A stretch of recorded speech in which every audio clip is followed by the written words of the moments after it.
Welcome to the British Society for Research on Aging public event. This is the third one in our series that we've started, and I think they've been really interesting. We've had discussions about the immune system and exercise, and last month we had a really great cameo appearance by Angela Rippon, which was very interesting and entertaining. This this time, and this is our last one of the year, we thought we'd do something a little bit different where we have more of a discussion. And so I hope that you will we have a panel, and we hope that you will also be able to ask your questions. If you like hover your mouse over the bottom of your screen, there's a Q&A area at the bottom, and you can then just write in your question there. So you feel free to write in your question whenever you do. I've already had a few questions that have been sent through by email, so we really have things to talk about. But please contribute. We know it's fantastic to have such a great audience from all over the world, all walks of life. We've got well over 100 people already on this call, and we're expecting more to come in as we get going. So before we get started, I just want to tell you a little bit about the British Society for Research on Aging. For those that don't know, we're a society that represents scientists from across the UK and other parts of the world as well that work on the biology of aging. And it's the origins of the society date back to 1939, and we're going to have our 75th meeting next year in Oxford in September.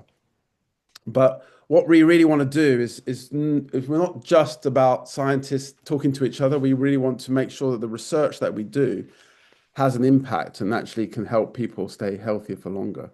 And so there's different ways that we're going about that, as well as working with scientists. And we also support them in a small way with their research, and particularly focusing on younger scientists, allowing them to travel to conferences and do small bits of research, or have younger scientists spend the summer in the lab. But we also advocate for science, in the corridors of power as much as we can, and particularly for research on aging. And we really try to help enable translation. So we work where we can with industry, with clinicians, and where to make sure we implement the biology of aging to try and help prevent disease and help people stay healthier for longer. And then finally, of course, we're reaching out to the general public. It's really important that we engage and we listen, and we get the support of the general public to help us do what we think it will be in the benefit for everybody. So that's what we do at British Society for Research on Aging.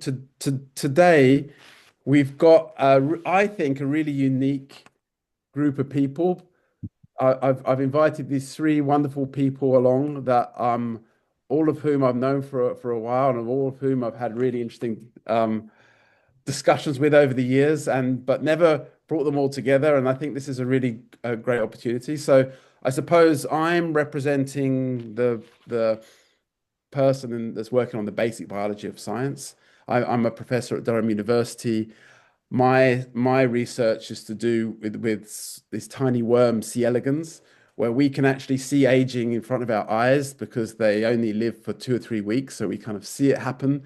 And I've also have a spin-out company called Magnitude Biosciences that I co-founded, and that has actually works with different industries to try and to help them use C. elegans to try and test things to see if they slow aging. So that's kind of how I got to meet many of the people on this panel through that route, and that gives me a kind of insight into those different worlds, and not just the academic world, but principally I'm a basic scientist.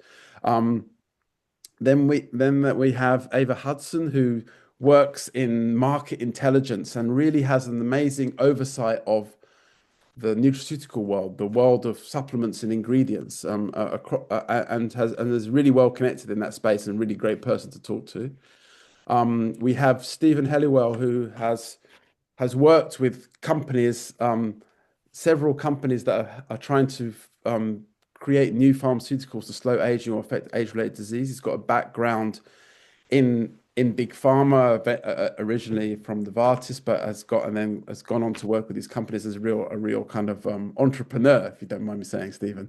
And then we have Claire Steeves, who is a clinician, but at King's College London, but also runs a whole, oversees a whole lot of research projects in the field of aging, and is really trying to link the clinical side with the biology of aging, and doing a great job there, and have really great discussions with. So that's the panel today.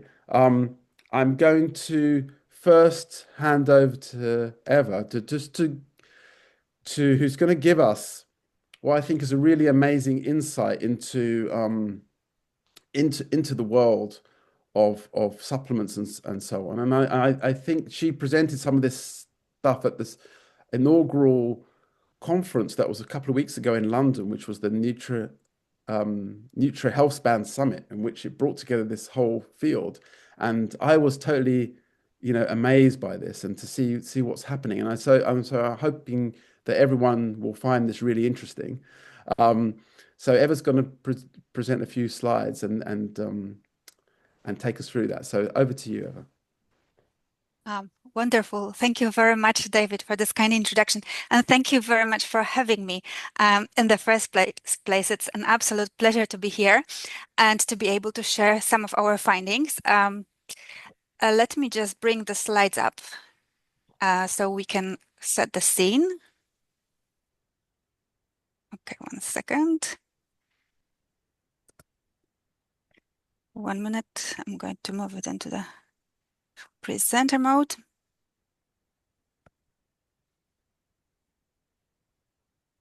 Good.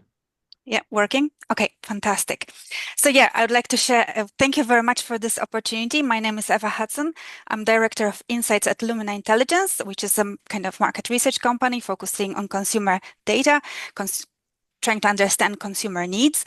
And it's owned by William Reed, who is also the organizer of the HealthSpan Summit, which we had the pleasure to participate at about 2 weeks ago.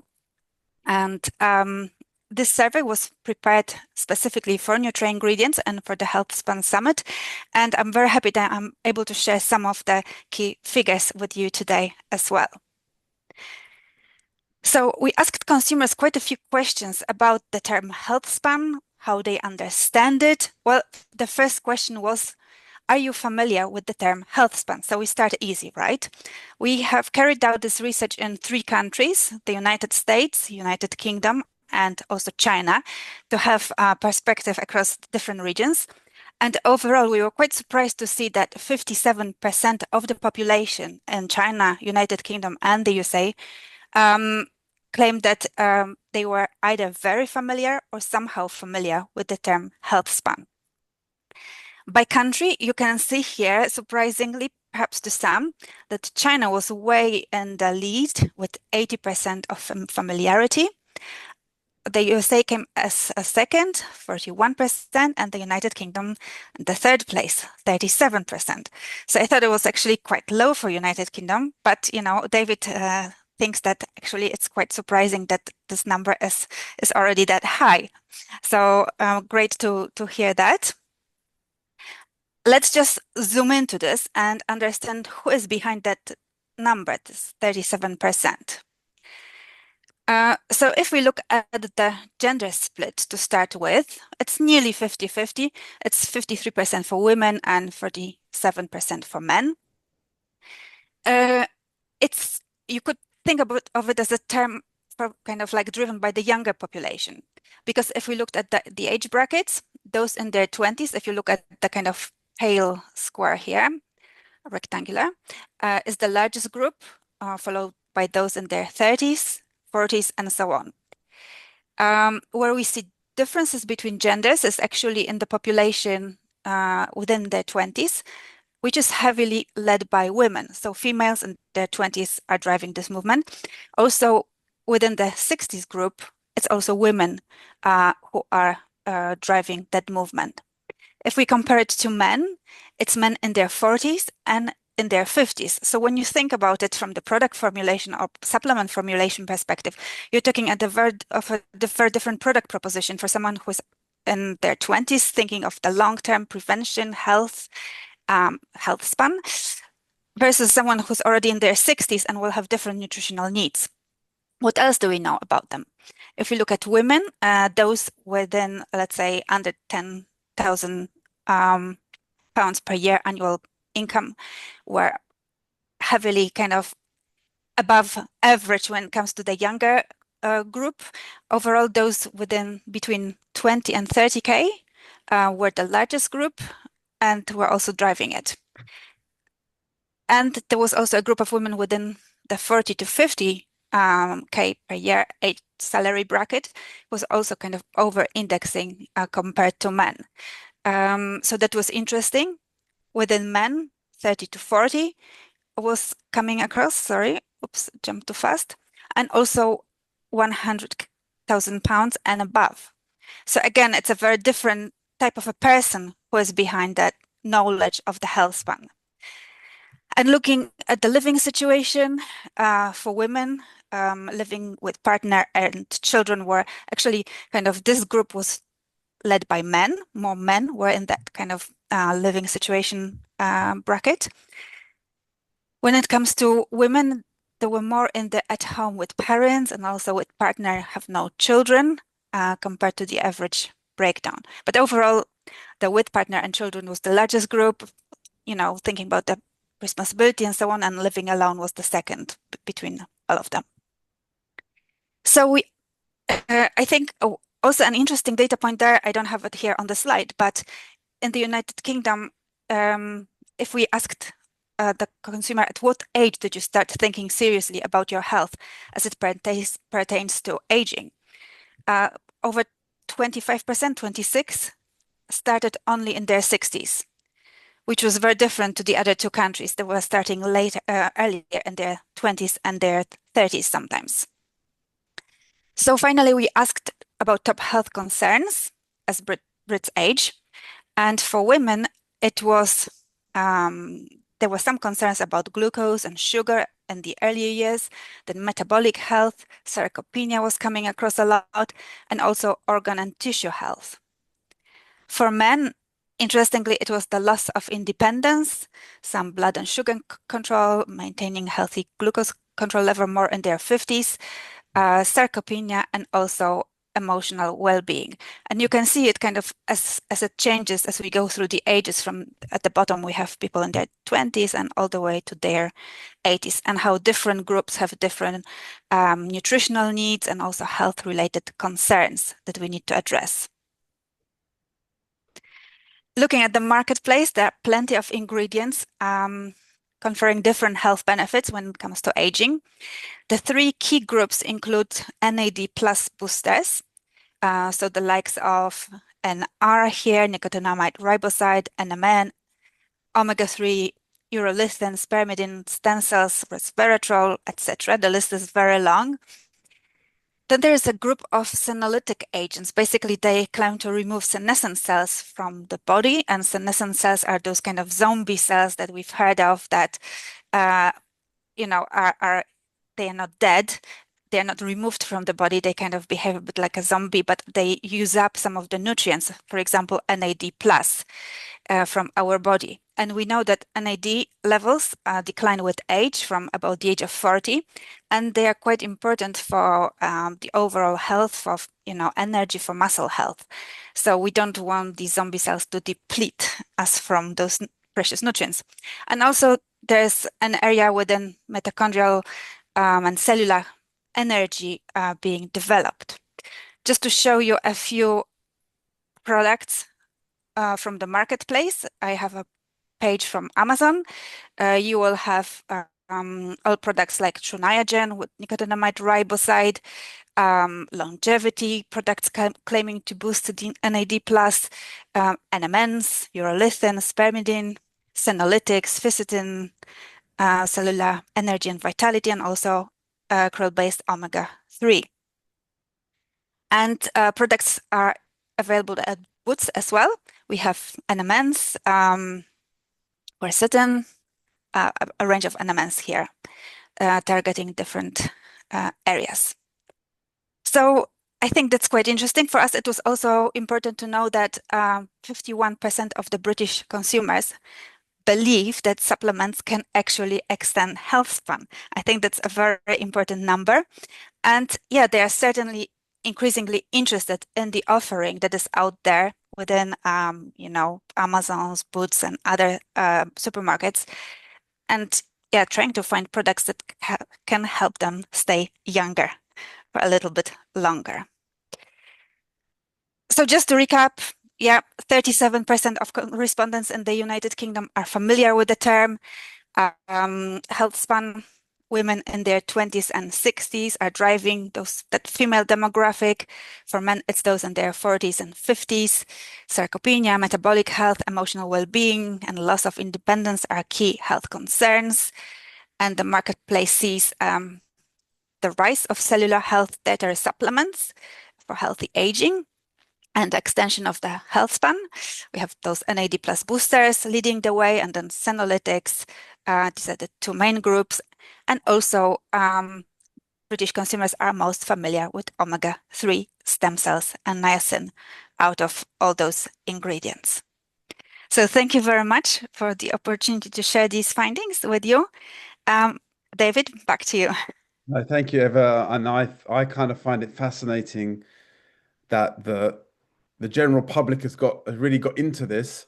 The supplement producers have really got behind are seeing an opportunity and providing things, but we still need to, there's still doesn't mean that the science has kept up with all of this. So even though they cite a lot of science in the development of all these supplements, the actual science about whether they actually work to slow aging is something that we can talk about in a little bit. But I think what we'll do now is just move on to Stephen and kind of Stephen, get your understanding of where we are in terms of pharmaceutical developments. There's people have talked about several different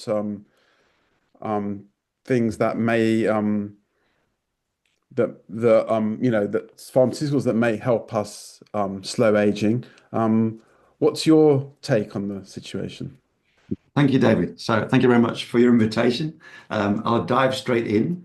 So when we talk about pharmaceutical and biotech industry, developing therapeutics, we're talking about those drugs which the general public would receive on prescription.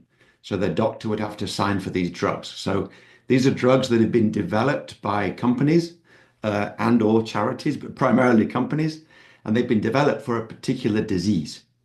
And during the development of the drug for that disease, they're in clinical trials, and at the end of a certain number of trials with a certain time and population of people on the trial, the government agencies around the world, including I think it's called the NICE in the UK, right, NICE, they will approve that drug for use in people with, for instance, sarcopenia. And so that drug will be sold for sarcopenia patients, but not necessarily for anyone else, and certainly not for anyone that is not yet sarcopenic, and so on. So you're unable to officially expand the use of a therapy into other diseases or indications, or to use it in a preventative manner, unless your doctor gives you the go-ahead. Okay, that's the first thing. So the second thing is that aging itself is not recognized by the world's regulatory authorities as a disease. And so there's no mechanism in place to run good trials in a way where we know that they're affecting aging, and the agencies will accept so what they're called endpoints. So the way in which we measure the effect of drugs, the endpoints won't be acceptable to the authorities, so they won't approve the drug. So the pharma company will never make any money, so they never start. What's been happening is that recently certain drugs have come through the market primarily for metabolic diseases, or pre-diabetes, or just chronic obesity, or other disorders of metabolism, where people have realized during the trials that the drugs actually have effects on other diseases that the same people have. So when people have 2 or 3 different diseases, you can realize that certain drugs also improve the values of other things like liver enzymes or kidney enzymes, as well as improving insulin response and so on.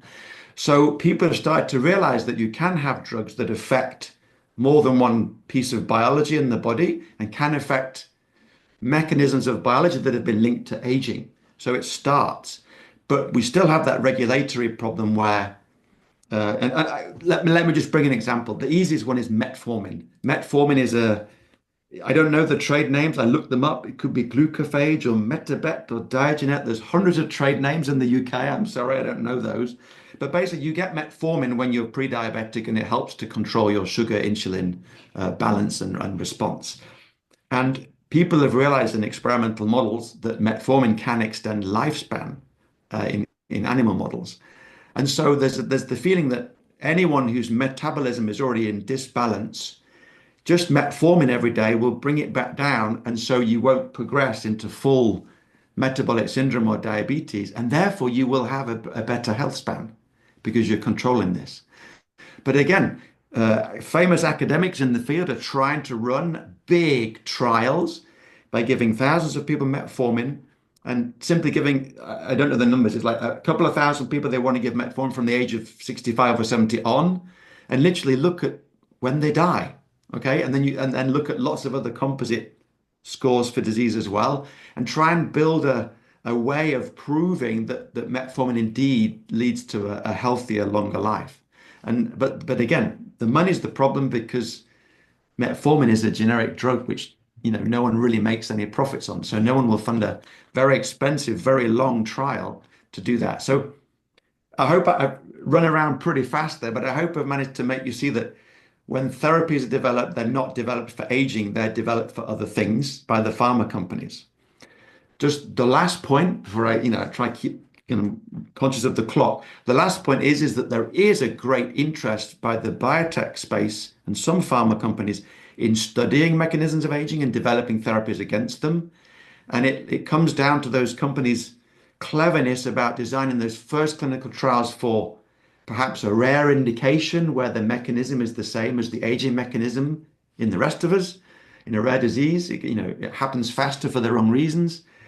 Get some safety data and therapy data, or phenotypic data. So the way you reverse the disease, and try and expand into healthy people later, and hope that the regulator authorities come with them as they move through the pipe.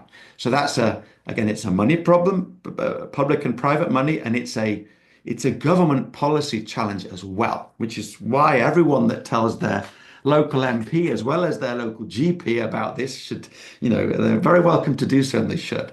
So that's my sort of 5-minute shot about where the pharma industry is on this. That's brilliant, Stephen. And do you just quickly, do you think there are things in the pipeline that could be interesting coming through in different companies? Yes, I think literally right now we're on the cusp of this, and there's lots of hand waving and excitement and hype, and there's lots of reality behind, and so we all have to be very careful about seeking out data and facts from the hype on TikTok and Instagram, all such things of which I have deleted from my life. But basically, I don't think there's anyone on this call that hasn't heard of the GLP-1 receptor agonists. So this is Ozempic, Wegovy, and there's like 3 or 4 names. Because all the famous sort of pop stars and everyone else are all taking them. It's all over the internet. But basically, these were also developed for metabolic syndrome and obesity. And people during the long sort of phased late stage trials, people are realizing that they're affecting quite a few other things in their patients beneficially, right? There's also the odd side effect, which I should mention. One has to be careful, but in principle, it starts to look like the way these compounds or these therapies affect your metabolic sort of readouts, they're also beneficial to other things. And any drug that starts to be beneficial in 3 or 4 different aspects of how we're going to, decay over time will be an aging drug. Okay. So that's it. We're on the edge of sort of the reality there, I think, about whether that could really be considered a health span drug. But the companies involved, they are doing more trials, and they're taking more data points now on other diseases to see the extent of this beneficial effect. So we're nearly there, but this still take time. Of course. No, thanks very much. Now, I will now hand over to Claire and get her kind of opening thoughts on this, and then we'll try and answer some of the questions that are coming through. And please ask some more questions if you want to. Yeah, very good. Well, thanks so much. And Stephen, you've done a really good job setting up the scene. But I want to say to everybody that actually there are already things that we can take and we have good trial evidence on that affect aging. And that's because many diseases that you mentioned, sort of like these diseases that drug companies have developed drugs on, are diseases of aging.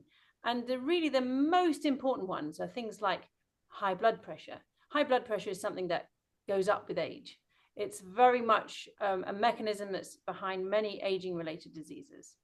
Indeed, to the extent that we want to live healthy in old age, managing our blood pressure is a super important example of something we can take now to make sure that our aging is better. So we need to make sure that our blood pressure is controlled.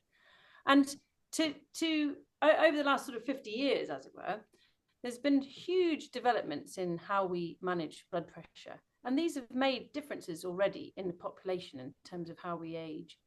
And in particular, because they've changed the rates of heart disease and stroke and kidney disease, which are diseases of aging. But there's also other things that we've done, which we know are really evidence-based already. I mean, one of the things is, did you know that something that really skyrockets in older people is infection, acute infections, going into hospital with an acute infection or even presenting to the GP. And we know that vaccinations are a really good way of avoiding some of these aging-related infections. And also, interestingly, more recently, we think they may also have other effects on the immune system that might help with aging. So I think it's really important to sort of like think that actually we can do some simple things that your doctor can already do, which is manage your blood pressure, manage your diabetes and hypertension, treat obesity. You mentioned that, Stephen, is that obviously, obesity is something which is an age-related trait again. And actually, many of the effects of the GLP-1 analogs is because they reduce obesity, because they reduce eating. And ultimately, we don't necessarily have to take a drug to do that. So I want to just highlight those things because they're really important, simple things people can do now. But how did we get to that knowledge? Well, we got to that knowledge because drug companies invested a lot of money in very large trials to do really big international multi-center trials to really prove the evidence that if you gave somebody the medication against the routine standard of care, there was definite improvements in these conditions that were used as endpoints, mostly cardiovascular disease endpoints. And so to do that for aging more generally, we need those really good endpoints. And we're working as a community to really get really good endpoints for aging for clinical trials. But also we need funding to be able to do those kind of big trials. And that's one of the challenges that Stephen has sort of highlighted. But one thing I must say, just in the final bit I want to say really, is that actually we already have a lot of drugs that we know a lot about from all the studies that have been done over the last 50 or so years. And these include a whole range of different products and chemicals, from medications that treat bone disease, medications that have been used even to treat heart disease, good old digoxin. Ewa, you were mentioning senolytic or synomorphic drugs, these drugs that affect senescent cells. We know that there are some drugs that we've been using for years that might affect these mechanisms. And we could do trials that repurpose these drugs that we already know the safety profiles of, and do these in relation to aging outcomes.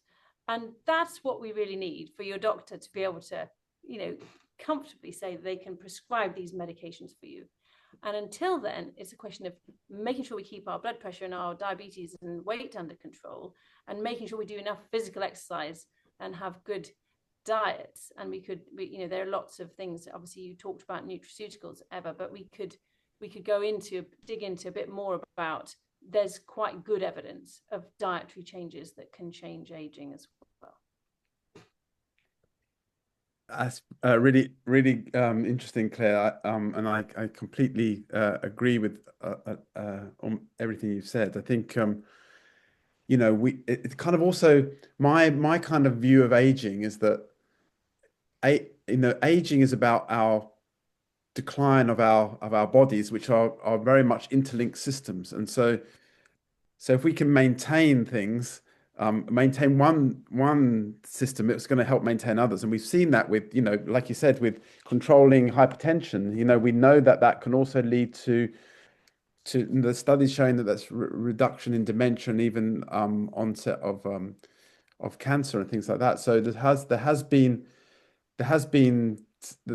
is stuff that backs that up, but it's a question of how do you make those things happen for other things. But now I want to like bring in some questions from other people, and I think maybe we should go back to the Eva's talk and some of the things that I also thought was kind of interesting. So one question that's come up straight away is like, why you showed that the Chinese have a much bigger awareness than the UK of health span, and I think in your longer talk you showed that for other things as well, like they know about many other things. Why do you think that's the case, and are they kind of getting ahead of us? What's happening in China? Yeah, certainly. It's very, very interesting to kind of realize that, well, longevity is a very important factor in the Chinese culture, and health span is the new way to kind of think about longevity. It's not just a lifespan, which was the kind of initial concept we are all very familiar with, but as we know more, as the populations age across the world, also in Asia, there's a big focus from the government to focus on those kind of reducing those kind of on the average 10 years that the population, different populations across the world spend in the unhealthy status, so to say. So to extend the years spent in good health. And there are numerous companies offering cosmetics on the market with the likes of coenzyme Q10, senescence sells some other factors. NMN is very popular in China. There are loads of supplements. Some of them, they're very expensive. They will be much cheaper in the US, for example. They are imported to China, selling at a big premium and getting a lot of popularity. And there's a much greater interest in this from a much younger age, basically. It's seen as an investment in yourself, in your health, in the preservation of your beauty as well. And it's a very important concern and aim for that population. I mean, at the Neutral Health Span Summit, when we heard talks from lots of different companies, but when it came to when there was a couple of talks from the cosmetic industry, from L'Oreal and Estee Lauder, and they really go for it, and I think they have a very powerful marketing machine, obviously. And Yes. when I've said this to my students, if you look down the cosmetics aisle, you think we've solved aging because all those things that make those claims. So, but do you think in China it's interesting that you mentioned the government, but do you think it is coming from the government, or do you think the marketing is stronger and you can make stronger claims there, or do you think the people have just taken it on board more? What do you think? Or is it all of those? Probably all of those, but the people are much more concerned about it. They have always been more concerned about their lifespan to begin with, extending longevity, and that the latest kind of take on this is to extend the health span. But yeah, I attended a number of conferences, for example, Growth Asia this year. So the focus, there was the whole day dedicated to healthy aging. They have great science. Universities are really excelling science, looking at various solutions. It's being discussed. More and more people are aware of the solutions that are on the market, spreading the news, the word of mouth. Obviously, there's the power of e-commerce retailers like Tmall, JD, etc. These are really big retailers with a big power to educate consumers, to bring awareness to. Then there's obviously TikTok and all the social platforms talking about all of these aspects. So the situation can change very quickly, but if there are big brands behind it, they can really make consumers aware of certain ingredients. Although, stem cells, coenzyme Q10, people can just see it on the product packages, and yeah, often start from there. I mean, I was amazed by all the different companies, and it would be really great if they're basing a lot of their work on basic biology of science, which has been done by many people across the world, including BSRA members. But I can't see how we need to bring the circle around and trying to get some of that funding back into the research so we can actually understand what's happening. And I think the other thing is that, you know, it's similar things that we were just talking about pharmaceuticals and how to do trials. There are very few trials done on aging with these supplements. I mean, the problem is that if you want to do a trial on aging, you need to do it for a decent amount of time. It has to be, you know, over a number of years, and it has to be because people, you know, don't age that quickly, and as they get older, they age faster. But even so, you know, it takes time, and then and they need large numbers. And then there was a study that was talked about, the DO Health study, which was done on vitamin D and omega-3 across many European centers that cost a huge amount of money, mostly government money, and it was in the people in their 70s, so they were aging. I think it was for a 3-year period, and it didn't show a lot actually for vitamin D and omega-3. I think there was a slight effect of omega-3 on things like infection stuff like that, but it wasn't a massive effect. But we really need those kind of trials to happen in the supplement world, and it's hard to be fair, David, there were statistically relevant effects on various other morbidities in that trial, right? Yeah, there was. But it was more. It seemed to me, in my reading of it, that omega-3 had a stronger effect there than vitamin D, which was kind of interesting. Yeah. But yes, it was interesting. Okay, so and that kind of comes to another question about, like, are these supplements working? Are people using them to age healthy, and are there any toxic effects? Does anyone want to have any opinion on that? Well, I was just going to bring up one point, which is in China. In China, there's been a lot of interest in aging because the population is aging. It has been aging a bit faster. And likewise in Japan. So I think that's another reason why the population is much more aware of it, and it's been a subject of you know, public debate for a few more years than here. But about supplements, I mean, I'm super interested to see the list, you know, Ever, because, for example, stem cells. I mean, what is the supplement that gives people stem cells? I mean, while stem cell biology is really interesting around aging, of course, you know, you're not going to go to a shop and pick up a supplement of stem cells. So I don't know quite what the thing is there. Maybe they're talking about stimulating stem cells or whatever. Many of the supplements that we're talking about, there are small scale studies that are published. They're usually in sort of 50 to 100 people maximum, sometimes much smaller. They're usually short term, so maybe maximum of 12 weeks, very few that go on for very long periods of time. And they're usually using endpoints which are, you know, they might be biological endpoints, but they're difficult to really sort of say that they're a health outcome. And so then that makes it very difficult to then get a very clear sort of evidence base. So I think that the point is that the trials need to be longer, they need to be bigger, and they need to be with endpoints which are agreed by people beforehand, including you know, patient groups, and there's a lot of work happening to try and agree. For example, we mentioned sarcopenia, that not many people would know what sarcopenia is. Well, interesting, not many researchers are very clear on what sarcopenia is. There's loads of different consensus definitions all over the world, which are slightly differing. And if you want to use sarcopenia as an outcome, you have to decide which one you're going to choose. And so ultimately, this is the issue, is that we need to have very clear patient sort of and participant or public agreed outcomes, and we need to have longer trials. There is the possibility, of course, of looking at the data that we already have from very long trials that have already been conducted on some of these repurposed medications, though. So I think that's a good angle.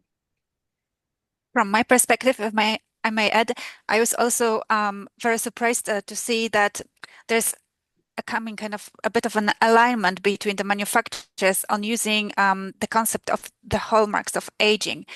Initially it was 9, now 12, then 14.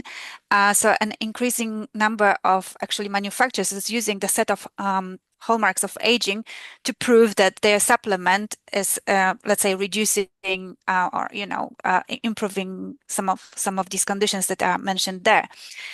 Some supplements can, tick, I don't know, 5 of them at the same time. Some of them can do all, maybe 8 at the same time. Some others maybe 1 or 2.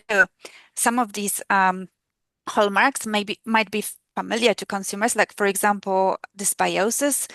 So the digestive kind of issue, or the microbiome, basically, being affected with age, losing the capacity to kind of absorb nutrients as well as it used to, etc. So in some cases, I think some of these concepts might be familiar to consumers, but others, they sound very extreme, and it's all to do with cellular health. So like, for example, not that many people will know about, I don't know, telomere attrition and things like that. But just to have the one set as maybe a marker or, an aim for future would be a good way to maybe tackle it. If the criteria is not correct, we can always improve upon, but at least we are going in the same direction. I don't know how you feel about it from your side, Stephen or Claire. Yeah, I mean, I think it's been said. I think the point in the background is that if you're allowed to sell a natural product that's generally regarded as safe over the counter, then you do that and you find a way to market it. If you're more elegant and you have more money, you might do a trial in humans, so you can say on your label, clinically proven or whatever. Because there's laws about these things. I don't know these things, right? Very strict laws. Right. So, but you can also just sell it without saying clinically proven on the bottle, and you can still sell it for good money. And that's one of the questions here is about the regulation of nutraceuticals. And I don't want to cause a big fuss, but I would be for the regulation of nutraceuticals, in of as much that if you read one of these independent surveys and you look at 10 different products all containing 500 milligrams of vitamin C, and the range is between 450 and 10 milligrams of actual vitamin C, because there's no one even checking that what's on the bottle is in the pill. So I would be super wary of any supplements in that regard. Having said that, I do take 3 every day myself, because I'm pretty certain that they're not doing any damage. So, and if they're beneficial, I'll never know, because I get to a certain age and I'll die. I have no identical twin, unfortunately. So, but I think the nutraceutical space is still a tough one in terms of data-driven, the data-driven outcome that says this one will probably extend your life, as part of a population of people that take it, you'll feel you'll have an effect. Very difficult. Big challenge.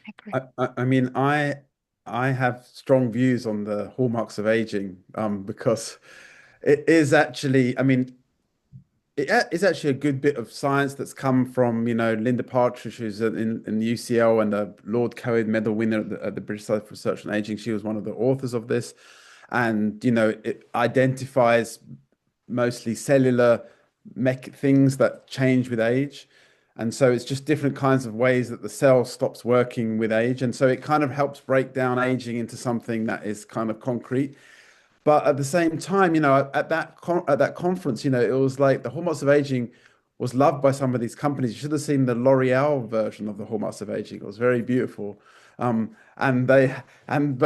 But in a way, it's like it makes it I mean, the biggest challenge is doing these trials. And so if you can, instead of doing the trials, you can get some data about each of the hallmarks in your cell-based assays to show that each of those cell functions is affected by your supplement. Then you can kind of, like you say, tick off some of the hallmarks of aging and say, okay, now this affects the hallmarks of aging, therefore it affects human aging.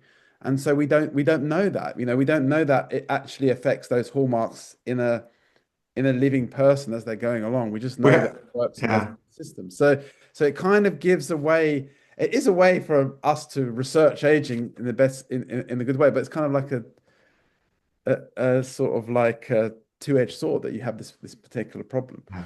So David, someone's just asked, what are the hallmarks of aging? Oh yes, So so I think basically various scientists get together and they look at the biology of yeast, flies, worms, mice, humans if they can, and they came up with 9 areas of biology uh, that they sort of assigned a name to, or they assigned that as one of the hallmarks of aging.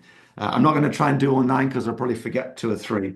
But basically, it's around DNA damage and mitochondrial function and membrane integrity and proteostasis and all these different parts of biology together are all the things that are interlinked. And these are all the things that go wrong in our bodies as we get older. So I hope that's a reasonable explanation. It's just 9 pieces of biology that yeah. people study. And it was kind of based on the hallmarks of cancer was the original hallmarks paradigm, where there was these different things that were associated with cancer. But even you could even argue that that kind of slightly skewed the field of cancer as well, away from. It's a method of simplifying the entire space into something Yeah, that people can yeah, grasp hold of, and also that you can put on slides in front of investors for money for your longevity company, I should add. Now, Have I you wonder tried to it? pick up on two of there are 2 questions in a chat that sort of like talk to hallmarks of aging. Yeah. One of them, David Clancy's put what causes inflammation apart from senescent cells. So that he's mentioned 2 there. So changes in inflammation is one of the so-called hallmarks of aging, and it's really interesting to ask the question, what causes it? This is a really active sort of area of research. But there's a possibility that the changes in how the immune system works is a kind of central phenomenon that happens with aging and might be really important and a good target. But also, of course, the immune system is really relevant in terms of clearance of cancer and also management of infection. So whenever we find, or look at a treatment, we're always looking to see whether does that treatment affect cancer risk and does it affect infection risk.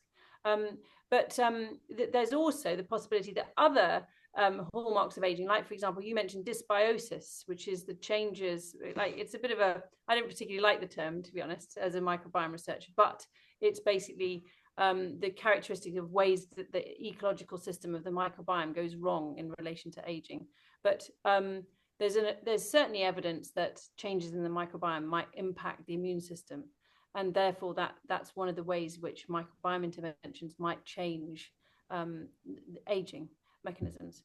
But of course, senescent cells produce this inflammatory milieu, and that then might affect other cells, through these cytokines that are produced, which then affect the functioning of other immune cells and cause inflammation.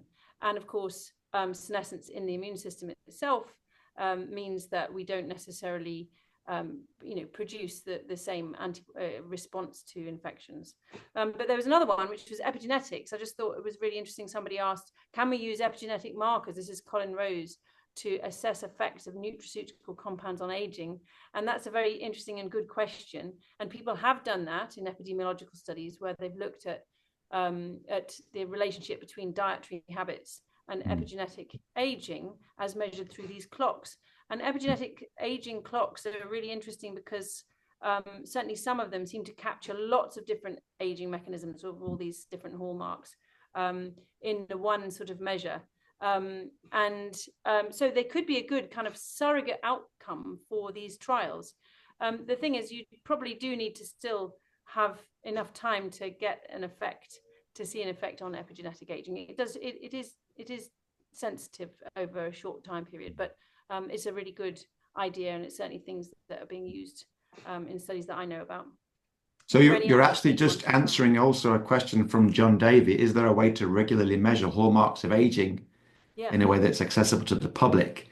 Now, I know there are startup companies that are developing their own flavor of epigenetic clock, and you can send them your blood for several hundreds of pounds, I think, these days. I haven't kept up with this. So there are ways to do more in-depth measurement of your changes to your epigenome in your blood as a form of, and that will measure a mixture of hallmarks of aging, right? But I think this stuff is also, in a commercial sense, it's very much in its infancy, and lots of academics still question which is the best form of epigenetic clock, et cetera, et cetera. So if you've got some spare cash, you can find these companies around the world and send your blood in and find out. But I've also seen articles where various famous people sent their blood in and find out they were like 50, not 40, and the next week they were 30, not 40, and it's not very accurate yet, right? Not very, and that's the thing, Stephen. That's a really good point. It's not. These might be really good for bigger studies whereby we're looking at populations of people, but they're not terribly good.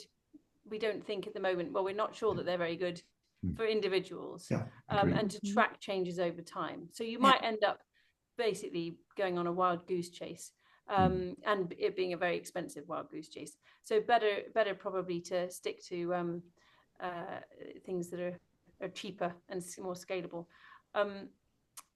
Sorry, can I just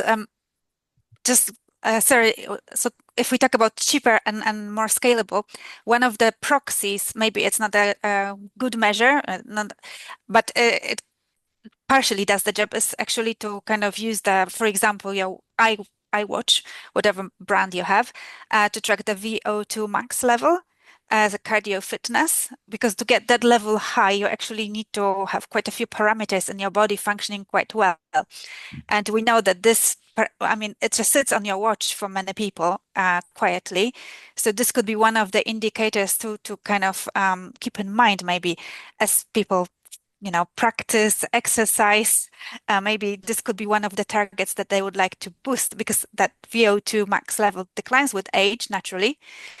So maintaining it on some sort of a higher level would be a good maybe target for some consumers at least. Yeah, I definitely agree with you, Eva, that VO2 max is a really great summary measure of overall performance of a body. The trouble is that there's not that much concordance between the way that wearables might measure it and the way it's measured in actually sort of like what CPET testing, cardiopulmonary exercise testing. But I think they're getting better all the time. And what's really interesting about the wearables is that both VO2 max measures and the heart rate variability, they do seem to have some sort of utility for individuals. And maybe it's about looking at your trend over time. And not making too drastic changes, but just being aware of it, and aware also of the fact that it might not be fully reflecting your VO2 max. Definitely, just as a starting point. Yeah. I was really interested in the anonymous senior nutritionist who said many of these supplements have zero evidence of any effect in humans, and concerns that some might be,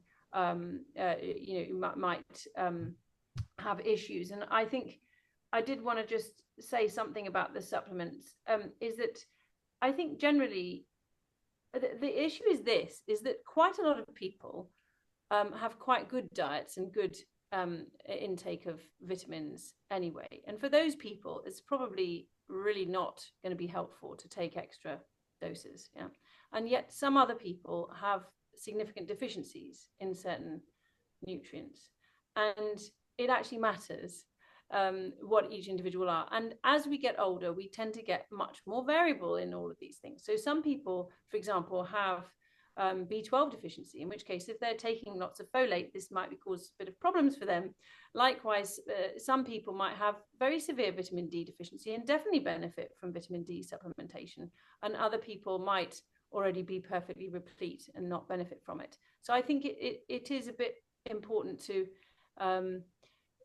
be a bit targeted. The trouble is, as an NHS service or whatever, actually measuring all of these micronutrients in everybody is going to be not cost effective. And so that's the tricky. We can't sort of go around screening everybody for things. But if your doctor definitely tells you that you are vitamin D deficient, for example, then it's definitely a good idea for you to take that supplement. I'm gonna jump on you there, Claire, when you said not cost effective. So yeah. I agree. On the day in the doctor's office, not cost effective. But this is this massive argument which we didn't get to yet. I'm going to go there now, right? If everyone did that twice a year for 200 quid or whatever, and they all went and bought the right supplements that they need for 10 or 20 pounds a month. And they live with a good health span a year longer than they would have done, but they die at the same age. So you've saved a year of sick span. The healthcare cost implication for the government in like 12 years' time or 16 years' time will be massive, because you'll be saving a fortune in healthcare costs for all those diseases that didn't happen in the time before the person died faster in their sick span. So I wanted to put that in there because we didn't get there yet. But I think that's the other thing that about sort of telling not only your GP but your MP is that if someone really thinks about the long-term trajectory of their country's health, regardless of the fact that they'll never get re-elected because of it, that's something really, really, really to think about. And there's loads of studies that prove that, even extending your health span by a month and dying a month, dying at the same time is already going to save a bucket of money, right? And so anything like preventative testing or whatever is going to pay off eventually, but not that year, right? And this is the problem, because financial people think in years, right? And that's the challenge. Well, that's a very good point. David, can I answer that? No, please, Claire, go for it. Yeah. Because actually we had a big debate about this at the European Geriatric Medicine Society, where we were talking about, whether we should be doing screening for everybody or not. And when I said it's not cost effective, the reason why it's not cost effective at the minute is because to do all of the different assays individually, it's quite an expensive undertaking for an individual. But I think we could change that, Stephen. It could be changed. That could, and also we should do the studies to see about the evidence, but obviously to do that at a large scale, actually, and then add to that all of the people that then would not be taking supplements they don't need, and let's think about that to sort of save cost. It could be really good, but it requires working together, big studies, and cost-effective testing. I firmly believe that that's my naive view of these things. I'm not a geopolitical expert, but it has to happen at a significant population level. It has to be in a small country or a large country where everyone does it all at once, or you'll never find out if it would have been true, right? So I know that in the Middle East, when I was at my previous company, we talked to Middle Eastern royal families and the like, and there was quite an effort to think about population-wide, I don't want to say experiments, if you like, but sort of trials of, can you measure all the health records and find a polypill and send everybody a tab of metformin every week for a year, and then, see what happens. These discussions have gone on. I don't know where it's got to, but there's something there, but some sort of small, well-organized, savvy country has to kind of take the plunge and try and do it across millions of people for 5 years to then see the effect. And I'm not sure any of us are the people that can move that needle, right? But it's an interesting thing to think about, definitely. I think this is a really critical point, because I think everyone kind of wants, well, not say everyone, but I mean, from our perspective, from the perspective of looking at the biology of aging, we can kind of see that it makes sense to find ways to slow aging, because it would have beneficial health effects on different areas. And preventing disease is going to be much more cost effective than treating disease, and much better for everybody.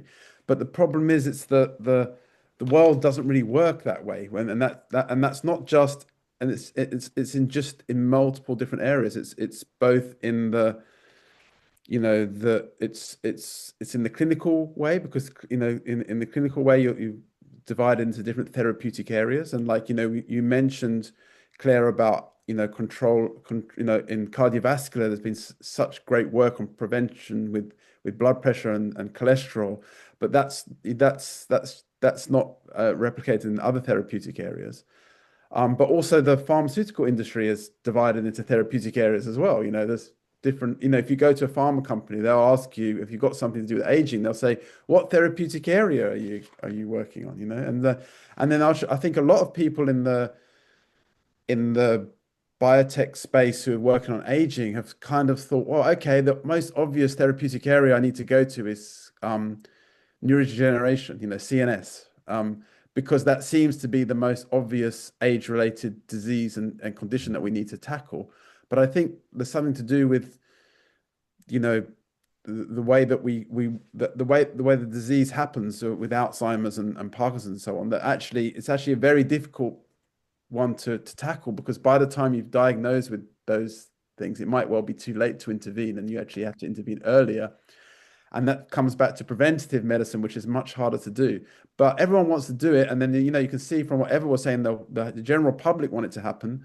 When I talk to people in the nutraceutical companies, they would really love to be able to find out. They'd love to say their supplement prevents Alzheimer's, for example. They would love to do that, but it's the size of the trials and those things that need to happen to make it come together. So I think we kind of need to find a solution to make that happen. You know, we had a workshop recently on exploring citizen science as ways to do that. Citizen science is where the general public actually get involved in not in experimental design, as well as being potentially part of the experiment. And so we thought that maybe we could get a whole load of people and get them involved in designing maybe a trial for something, and then potentially participating in that as well. And the trial could may be able to bring down the cost of the trial, because it might be, you know, for a lot of it could be potentially self-reported, like how many times you go to the doctor, what of your steps or something like that, or blood pressure or something that they could do themselves. But I think there has to be some way to unleash this, and I think that the discussions like we're having today are potentially ways to do that, at least to have these discussions across these different sectors that are all thinking about this.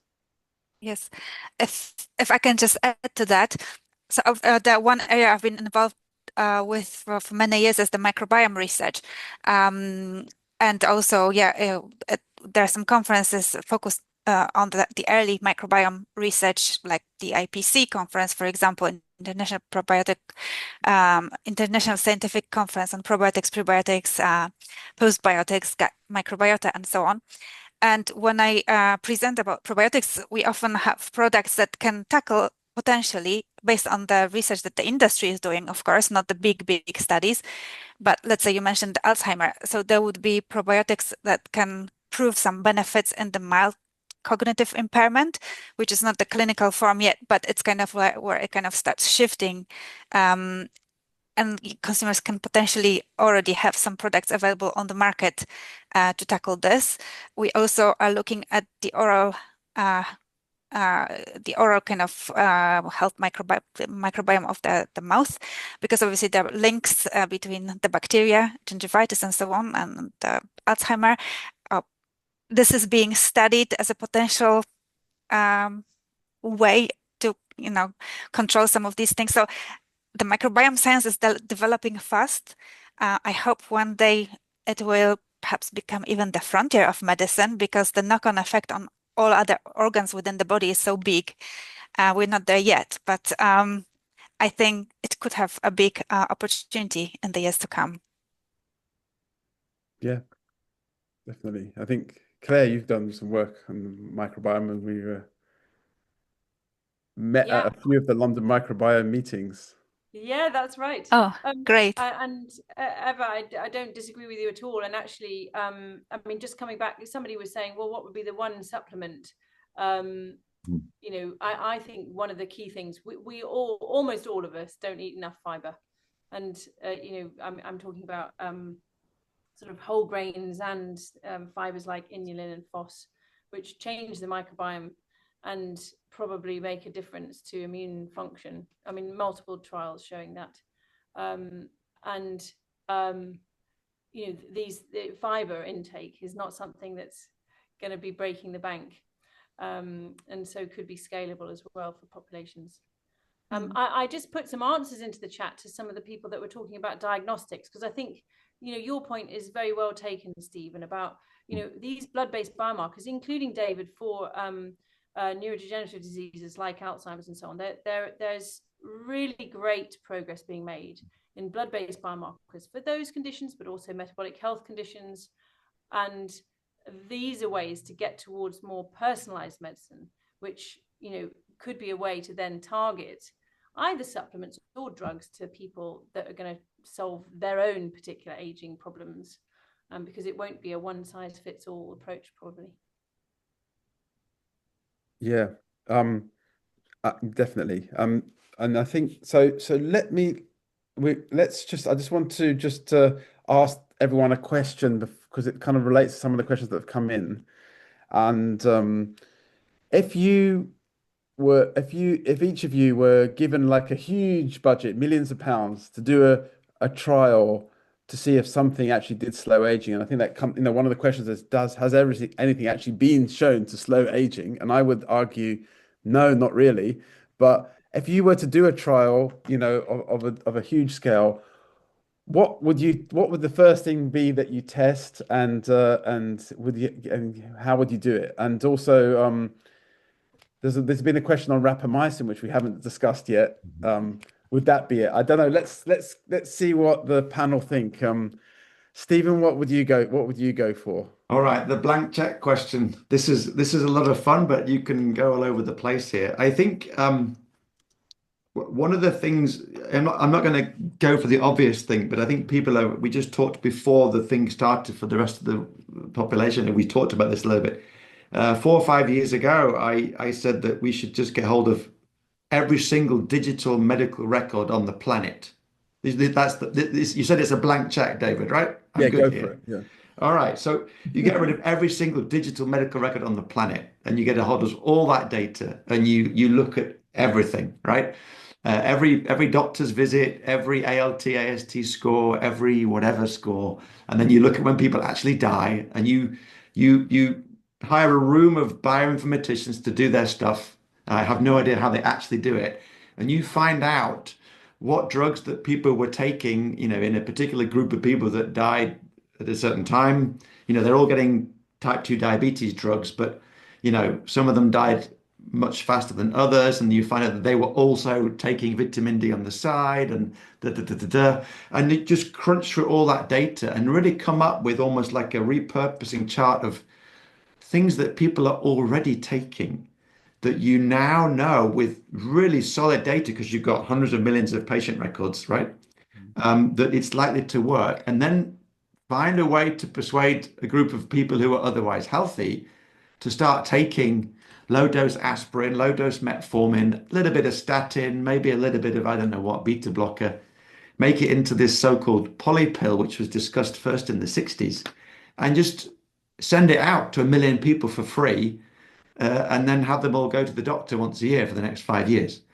And then you'll know. Then you will get an answer. To be fair, there has been some, work like you said. I mean, you look at the UK Biobank and you look at the new One Health, where they're looking at a lot of people and seeing, but you still need to do that trial in the end, don't you? You still need to do the trial, and that's what you were saying in that second part. You'd have to give the placebo poly pill to another group, right? And the government would mail 1,000 people.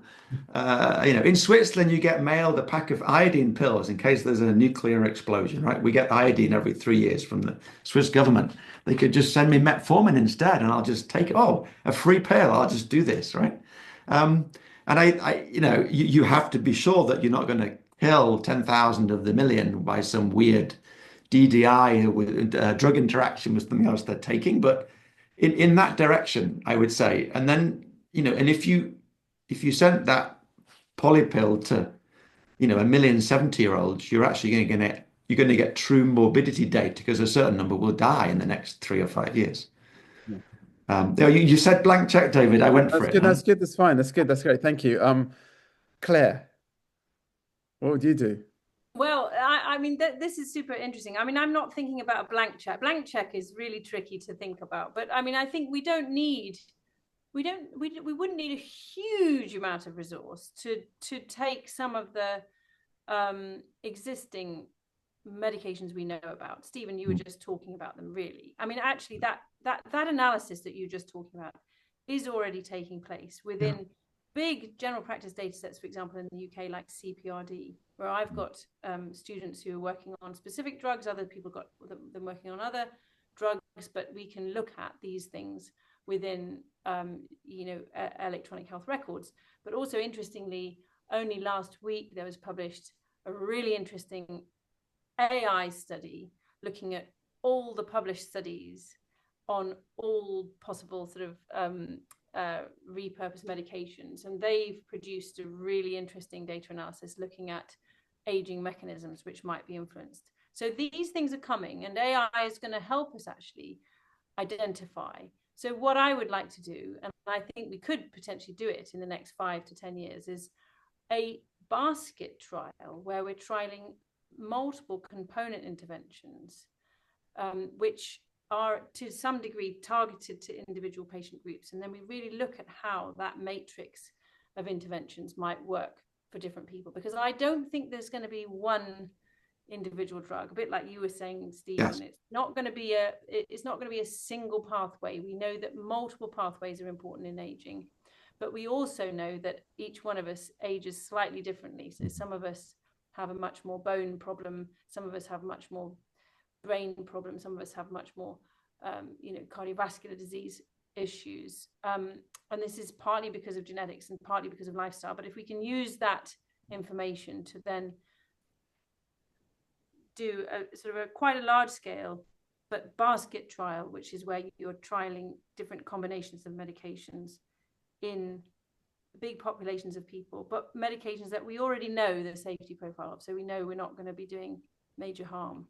That's what I would like to be doing.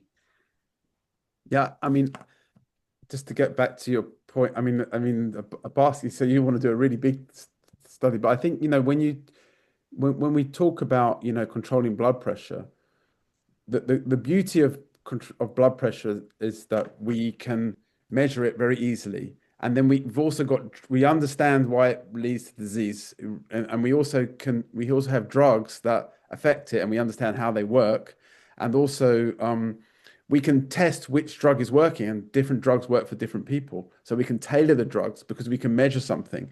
So I think any intervention that you're going to work with, you need the same kind of thing. You can't just necessarily give everyone, like one of the things that's been put forward as terms of supplements is taurine, because taurine goes down with age, and with model organisms, it's shown to make animals live longer. But we don't understand the mechanism. We'd have to make sure, do you know what I mean? We don't know what the levels are. With blood pressure, we know what levels are good and what levels are bad. We know that range. We don't know that for lots of different things. So we have to, so that makes it more tricky. But going back to rapamycin, rapamycin in at least in mouse studies is the best thing, and it works very well. So it's got to be high up a list. One of the things that Cynthia Kenyon did, who was a Lord Cohen Medal winner in 2024 and came and gave a talk at our meeting. She was advocating for what she called a World Health Span organization, where lots of governments put together their money to try and test some of these things that there's no company is going to be able to fund, and then it'd be useful for the whole of the world, But whether that will happen, I don't know. Maybe she can move the needle more than we can, David. I don't know, but I don't know. Eva, what about you? What would you test? So, out of curiosity, I would consider first the likes of NAD boosters and urolithin in particular. And I'm sure you know more about the C. elegans model and the lifespan extension with those ingredients. We definitely could do with knowing more and how to make them cheaper for everyone. Right now, some of them are quite pricey, £50 per month type thing. If we had other solutions, let's say produced by our own microbiome based on, I don't know, pomegranates or walnuts we eat, that could be more natural, and then our body converts it into something really beneficial. I would be very, very interested in this. But then at the same time, there are ingredients like coenzyme Q10 with more proven benefits perhaps over the years because it has been studied for longer. We also know it's very beneficial for various brain functions and so on, and other parts. But the safest bet in a way is omega-3 because we added to milk formula for babies, right? For brain development and vision development. We have it also in the cardiovascular health. We know that it reduces the cholesterol, it can reduce inflammation. There are many properties of omega-3. We know of the link with the brain and depression, and the EPA especially, and the soldiers, the veterans of Vietnam War and so on. So we have many studies, for example, on omega-3. We also know some of the types, according to the latest research, the krill-based actually crosses the blood-brain barrier. Sorry, the blood barrier in the brain. So I think many populations are quite deficient in omega-3 as well. We don't eat enough fish to maybe have that level sufficiently high. So I would, it could be a very cheap solution that could have really, beneficial effects across, and it could be affordable too. So I don't know. I'd probably, That's what you go for, yeah. I would go for that one. No, Safe like, as well. as we discussed in that big trial, omega-3 did have some positive effects across a big subset. The other thing is, and so there's a few people been mentioning exercise and diet, and obviously Yes. those things are very important. We had our last month was all about exercise, although actually there was an exercise component to that Doe Health trial, and that didn't have much of an effect. So that's kind of interesting. It would be interesting to understand why that is. I think we just kind of should like bring things to an end now. We've been talking for quite a long time. I just wanted to see if there's any last questions that we feel that we haven't answered yet. I think we've more or less covered a lot of the questions that have come up. I think if we could answer Farah's question, because I think that's a really interesting question, and it might be a good thing to end on, is about when do we start with aging interventions? Because I think, Farah, you put a really important point, which is that actually even what happens in the womb, maybe even in, when your mother's in the womb, might be really important in terms of aging of further generations. And so actually, it's really never too late. I mean, never too early, rather, to start thinking about it, and actually thinking about women's and children's health and nutrition and so on is going to have effects for future generations and future aging populations. Definitely. That's a very important point. So I think we'll end it there for now. I hope people have found this really interesting as much as I have. I think we could keep talking. It's a shame that we can't. I feel like if we were all in the same place now, we'd go for maybe an alcoholic or non-alcoholic for what we're talking about aging drink. Non-alcoholic for aging, continue I think. the A discussion. glass of port and a cigar. Yeah, unfortunately, we're in different parts of the world, and but it's been really fascinating to hear everybody talk. This is kind of like the last one of this year public event. I hope everyone's enjoyed the last 3 events. If you've been to all of them, well done. They are recorded and they're available on our website, so you can see the last 2, and you'll be able to see this one soon. If we've had a few suggestions about future topics, especially the microbiome has come up a lot, and so that's something we're definitely looking into. Next year, we're thinking about having 5 public events across the year, and we actually got some other plans as well. And also, we have our public event that's going to be in our conference in Oxford, so it'll be in person, and then you can get to talk to. If you come to that, you also get to talk face to face with the scientists of the members of the BSRA, and that'd be really brilliant if you could come along to that. And so, is there anything else I need to say? No, I'd just like to really thank Liz Ashworth for organising these. She's done an amazing job and brought attention to this. We've had this amazing turnout. Please, everyone, tell their friends and family about this and sign up, and we'll get even more people later. Our CEO, Sally Bird, has also been helping a lot behind the scenes. I'd like to thank her for putting this together. And yeah, Stephen, Claire, Ava, thank you for your time, and it's been really fascinating talking with you. And I think we'll end it there. Thanks very much. Yes, thank you very much, David. Very much. Thank you, David. Thank you. It was fun. Bye. Okay, bye.